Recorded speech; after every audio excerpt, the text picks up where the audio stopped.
Today we are going to be reading about some entitled people on Reddit. Friend is mad my brother won't date her. My sister has this friend named Lisa, or Lisa, both 26. Lisa has always had crush on our brother Philip. Philip is 33 and has no kids. Lisa has 3 kids by 2 different men. So my sister Lisa and I were doing some early Christmas shopping.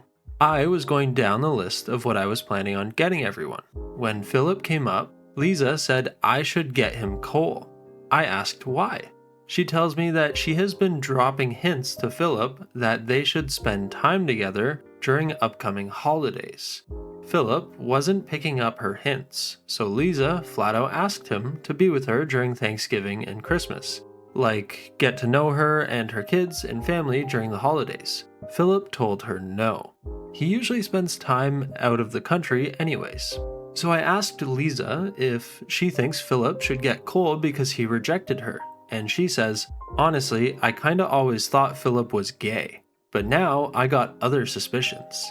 I looked at my sister in the rearview mirror like, are you not gonna check your friend? So my sister asks, what suspicions? Lisa said, don't play dumb, y'all. If an adult man doesn't like adult women, there's only 2 other options. I saw my sister wasn't going to say anything to her, so I did. I asked her, so because my brother doesn't want to be with you, he's either gay or a pedo? She said, it's not even that he doesn't want to be with me, he won't even give it a chance. That's weird and not fair. He won't give us a chance because I have kids? So I'm like, yeah, if Philip dated you, he'd become an immediate dad, like day 1. That's crazy responsibility for anyone. Then Lisa cuts me off and is like, Philip is a 33-year-old man and needs some responsibility. She was yelling, so I yelled back. His responsibility is not gonna be your kids. Then my sister finally speaks up, just to tell us to calm down, and I was getting taken home. I get home and was telling my mom and Philip about it. We had a laugh. It's just crazy she's upset my brother won't date her.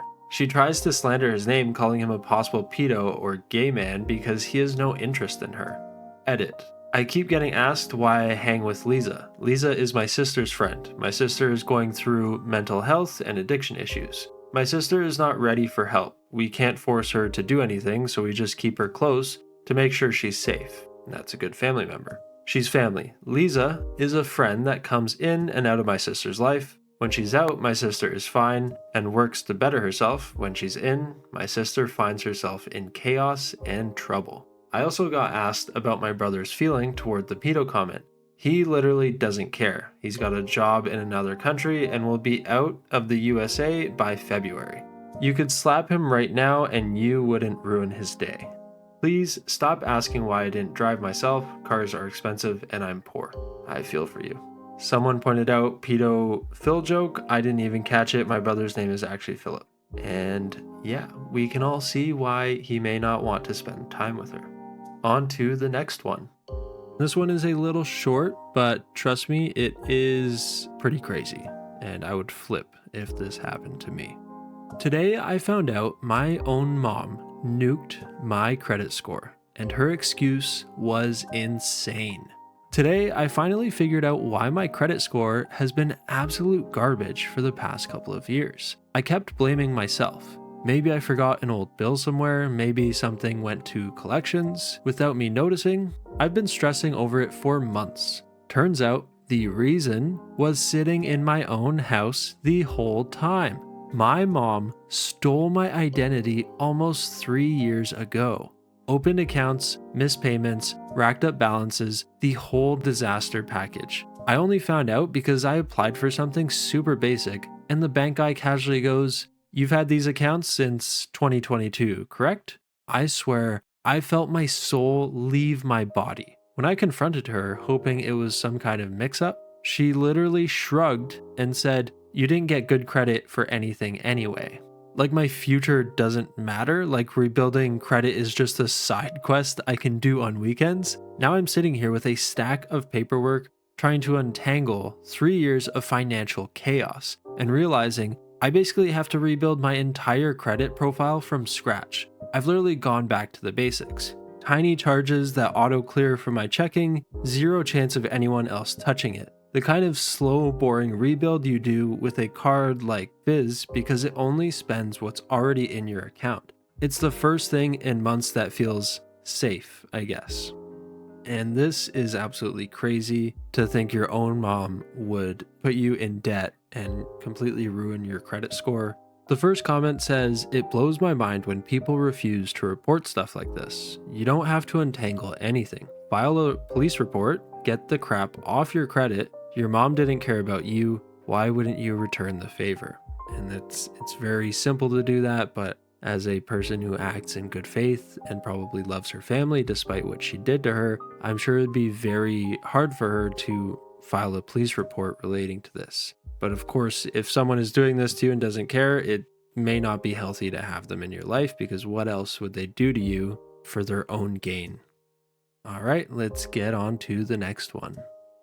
This one is also a little short, but these are some of my favorite stories because it just has some of the craziest people. Not good for the people that are on the receiving end, but it is great for entertainment. Okay, so let's get into it. Call the next client and cancel them for me. Ma'am, no. Hi all, this happened about 2 years ago. I worked as a client representative at an animal clinic. At the time, we only had about 3 doctors. All doctors were fully booked for the week. A client, let's call her Karen, of course, called demanding to be seen for a wellness and vaccines appointment ASAP. I took a look at the schedule. The next availability was a week out. Most vets are booked fully for 3 weeks in San Francisco. I asked for her availability and she proceeded to yell at me. Karen was screaming on the phone that she needed to be seen today so she could board her dog. She was traveling and leaving the following day. I unfortunately had to apologize for the situation and informed her we had no availability. We could put her on a waiting list, and if we had any cancellations today, we would give her a call. This pissed her off even more. She demanded to be squeezed in and said that she was on her way. She asked me to call the next appointment and have her rescheduled. Y'all, the audacity of this woman had my flabbers gasted. I told her we could not, and I was not willing to do that. She then proceeded to ask me for the client's contact info so she could call her herself. Like, what the heck? I again said no. She yelled some more and hung up. Now that is absolutely insane. Offering to call the next client to cancel their appointment as someone who is also a customer. Obviously, you can't release any information of a client because that's confidential. The first comment says, "It would be funny if you pretended to make the appointment and then when she got there, inform her, sorry, somebody else called and wanted to be squeezed in, so they asked us to cancel your appointment." That would have been hilarious, but she probably would have threw a fit and you'd probably have to call the police to get her out of there. Okay, on to the next story. I haven't read this yet, but just by the title, it looks like this is going to be a little spicy. Ex so entitled she thinks I should be paying bills for her and the guy she cheated with. Found out my girlfriend of 11 years was cheating on me with an unemployed dude of all people. I'm not rich, but I provided her a good lifestyle, paid most of her bills, provided a nice place, nails and hair done regularly, dates every weekend, couples vacations a year. She got used to that lifestyle and wanted to keep living it despite cheating with a broke dude. She didn't admit to cheating. I caught on to it. Once it was clear I was done with her, the entitlement really started to show. She said because I had family in the area and she didn't, I should move out, but continue paying the bills to give her and the new guy a chance to get on their feet. She also insisted on keeping my dogs, told me I could only see my own dogs if I asked the new guy. But since they didn't have any money, I needed to continue paying for food and vet bills. Instead, I kicked her out and kept my dogs, as you should.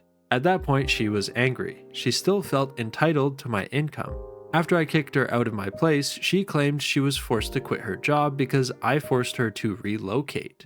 And then she tried to sue me for lost wages, which didn't work out in her favor. You'd think she'd stop at this point, but she didn't. She contacted my work and threatened to sue them, stating, "Your employees' actions cost me everything," and tried to insist that they settle outside of court with her for $100,000. She didn't make that much money. Instead, my work filed harassment charges against her. You'd think she'd stop at that point, but she didn't.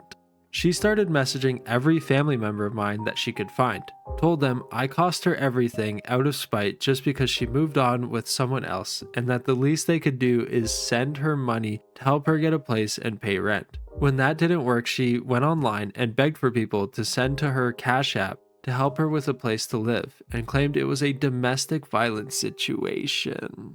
We weren't married, we don't have kids, I've supported her for years, I owe her nothing. I really don't owe it to her to help her and her new relationship get on their feet and establish themselves, which seems to come as a shock to her. This is so ridiculous that it doesn't seem real. The first comment says that woman is unhinged. Hope OP has her permanently blocked everywhere. And OP responded saying, I have her blocked on everything and have a restraining order. She has some serious issues. I used to love her. Now I laugh at her. Good gosh, at least he can laugh, because this would upset a lot of people. At least he can take humor in it. I'm glad he's looking on the bright side. At least he has rid himself in his life of her. Imagine getting married with that person and having kids with them and then figuring out that they're this type of person later on. Which, I'm sorry, it's crazy that you didn't figure this out about her earlier, but I guess 11 years sometimes it takes to find the true intentions.